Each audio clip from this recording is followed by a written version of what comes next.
the whole Republican Party is the Trump party.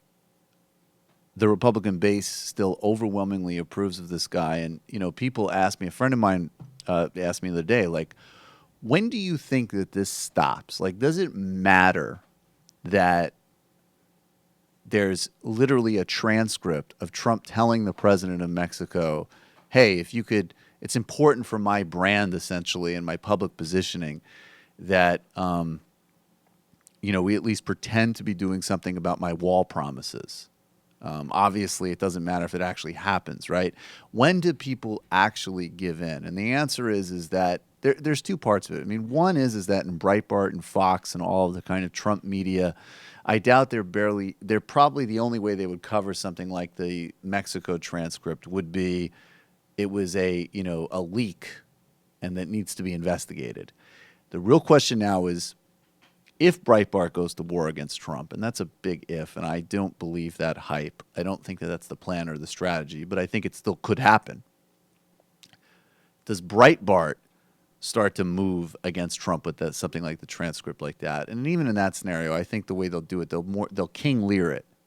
And it won't be that Trump is bad. It will be that the Jews and the Democrats have overwhelmed and sort of robbed an old bull of his energy because he has a cult relationship with the Republican base.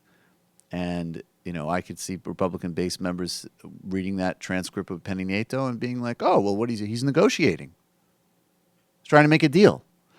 So, and that leaves people like Jeff Flake, who are disingenuous, far-right mediocrities, but don't feel comfortable with public expressions of racism and misogyny in a weird quandary. Their whole purpose in public life is to feign empathy and concern while they're bagmen for the Koch brothers' agenda of vicious social Darwinism.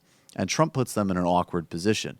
And if you're Jeff Flake and you have less than no dignity, you respond to this type of abuse in this type of pathetic way. So first, let's start with Donald Trump. He's in Arizona, and he is just trashing, not by name. I don't think by name in this clip. Is this the not by name clip? Or is this the one where he's finally like, it's Jeff Flake? Anyways, here he is in Arizona, name or without name. We'll find out in a second. It'll be a surprise for all of us. Trashing Jeff Flake. And then we will get back to Jeff Flake, who just wrote A Conscience of a Conservative. And I thought he was going to be the one, even though he votes with Donald Trump on everything, to call him out for his abhorrent behavior. I will not mention any names. Very presidential, isn't it? Very presidential. And nobody wants me to talk about your other senator, who's weak on borders, weak on crime. So I won't talk about him. Nobody wants me to talk about him. Nobody knows who the hell he is. And now, see, I haven't mentioned any names. So now everybody's happy.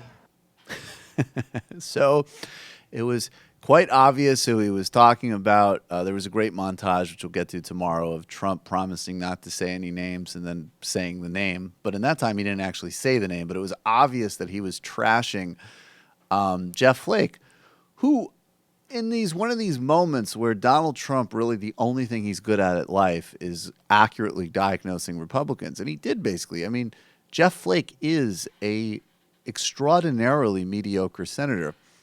And here he is on Fox and Friends after just taking that beating.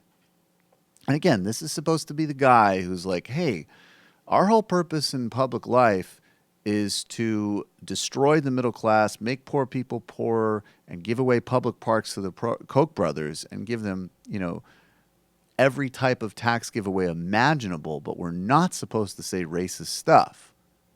And I don't like that, Mr. Trump. Of course, welcome to the resistance, Jeff Flake. Here he is on Fox and Friends.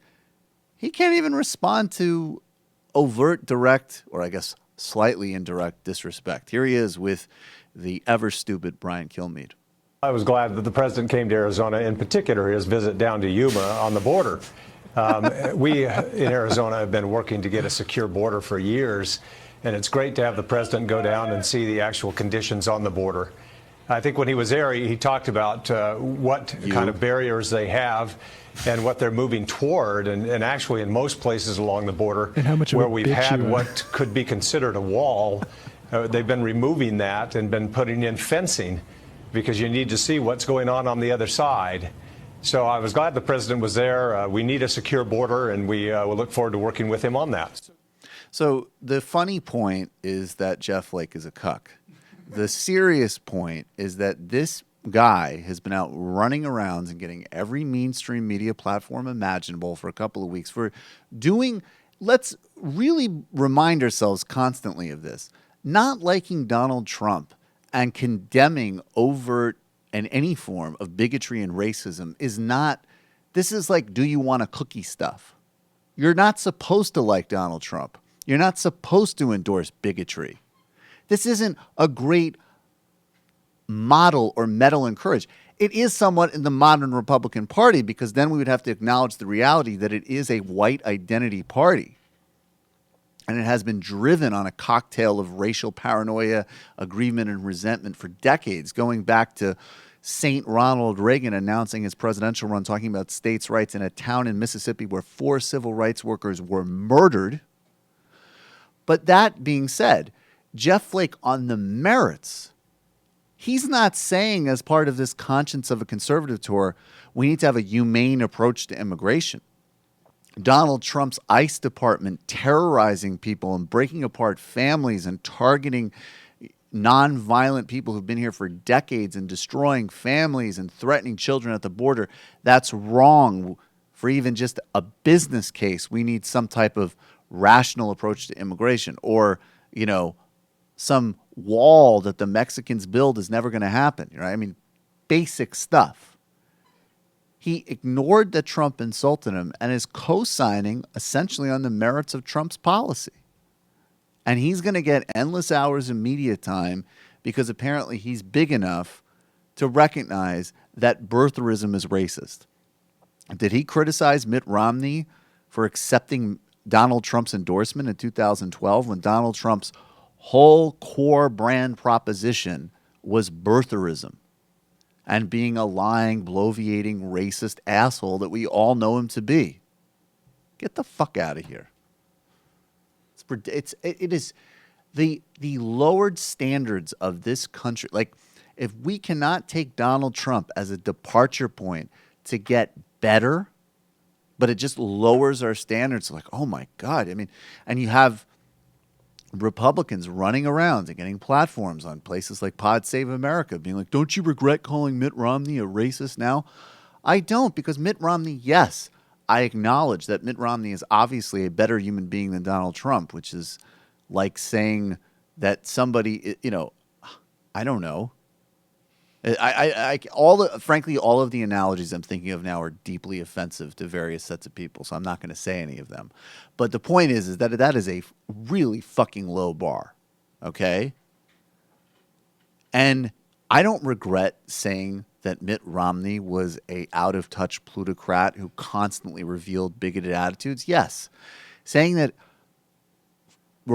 Democratic voters expect handouts and giveaways because they want free health care and the basic necessities of life is a out-of-touch, bigoted, because it's totally racialized and bizarre, not to mention profoundly classist, and we never talk about class in this country, comment. Saying that his career would have been better if he was raised in Mexico or in a Mexican name. Yeah, that's fucking delusional at best. And of course he's better than Donald Trump. Who's got your camera, though? Who let the dogs out? Who? Yeah, there we go. There is Mitt Romney demonstrating his great common touch. And you know what? Mitt Romney, in his tweet after Charlottesville, demonstrated more moral clarity about racism and what happened there than many people across the media spectrum. No question. Credit where credit is due.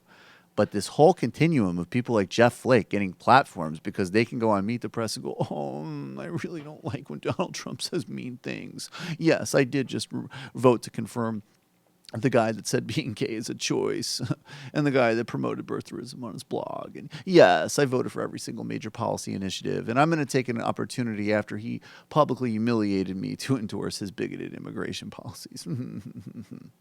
Welcome to the resistance. I mean, it's just, come on, man. Hi, folks. Sam Seder here. We still need your help on our Patreon page.